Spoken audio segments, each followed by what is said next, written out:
Isang lalaki ang pumunta sa isang pharmacy para bumili ng isang pirasong kondom. Sabi ng pharmacist, hindi ka pwede bumili ng isang pirasong kondom. Ang isang box ay may laman na 3. Sagot ng lalaki, ganun ba?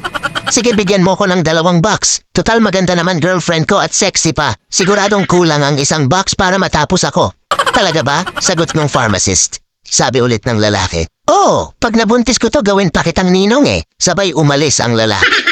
Makalipas ang ilang araw ay ipinakilala na ng girlfriend ang lalaki sa kanyang pamilya. Tahimik ang lalaki na umupo sa hapagkainan. At nagsabi na siya na din ang magdarasal bago kumain. Nagdasal ng taimtim ang lalaki at seryosong nakapikit. Biglang bumulong yung girlfriend. Hindi mo sinabi sa akin na makajus ka palang tao? Sumagot yung lalaki. Hindi mo din sinabi sa akin na pharmacist pala yung tatay mo.